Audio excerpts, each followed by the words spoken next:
Downward sloping demand curve for money. Downward sloping demand curve for money. How do you get this demand curve? Okay, on the horizontal axis you have demand for money, the quantity demanded for money, and on the vertical axis you have interest rate. This is basically the price of money. This is price of money.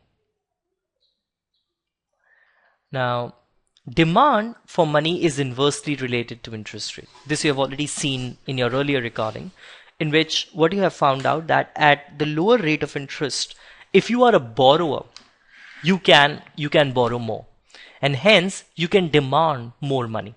At a higher interest rate, if you are a borrower, you would not be able to borrow more. Hence your demand for money would be lower at higher interest rates. At lower interest rate, if you are a lender, you would not be able to loan out more amount of money because you think that you're not getting a desired rate of interest.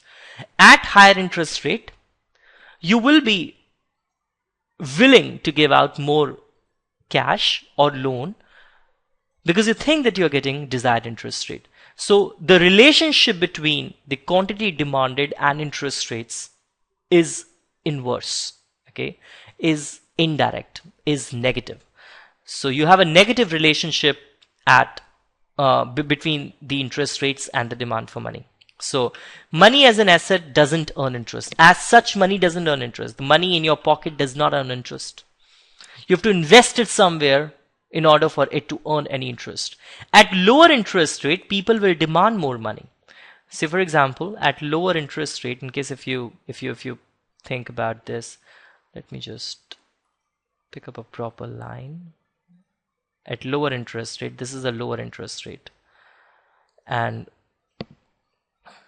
this is going to be the demand for money. So this would be demand for money. Say, how should I write this? QDM1, which is at I1. I'm sorry. I1. At I1, which is a lower interest rate, this is the amount of money which is demanded. At higher interest rate, in case if you look at it, at higher interest rate,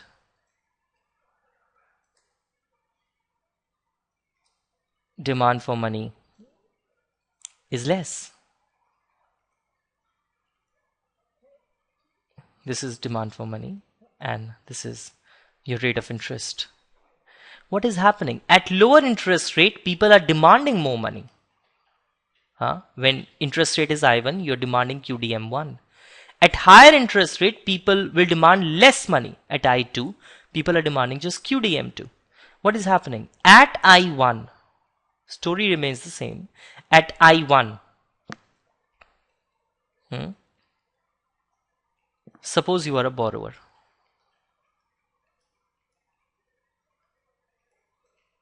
If you are a borrower,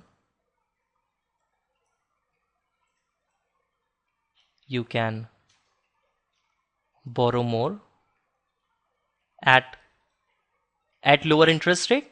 Hence, demand for money is higher. If you are a lender,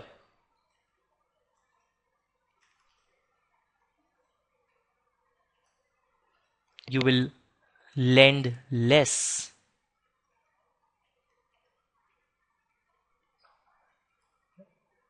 Demand for money is, demand for money is higher. Demand for loans is lower, supply for loans is lower, but demand for money is, demand for money is the money which you're not lending out. Demand for money is the money which you're not loaning out. So as a lender, you would not want to lend out more money at a lower interest rate.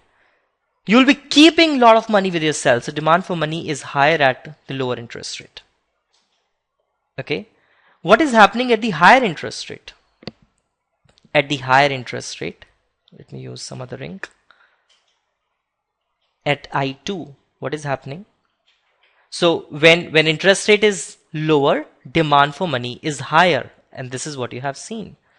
At higher interest rate, if you are a borrower, you will borrow less Borrow less means borrow less cash. Demand for money is less. If you are a lender, you will lend more. Lend more means the amount of cash which you have, you will loan out more.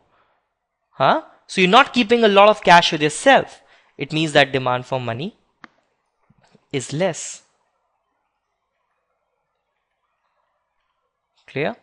So what you have seen is at a higher interest rate like this, at a higher interest rate, say I2, quantity demanded for money is low. At lower interest rate, say I1, quantity demanded for money is higher.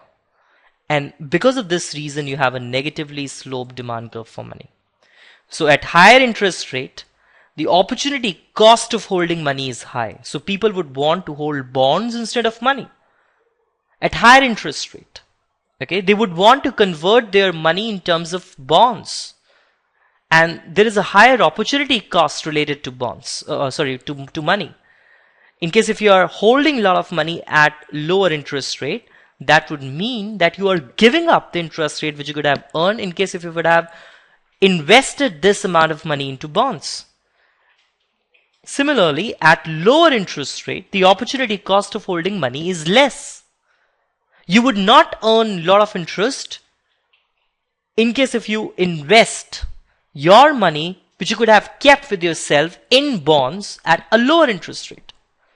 Okay, so this is the relationship between the interest rate and demand for money, which is captured by a downward sloping demand curve for money.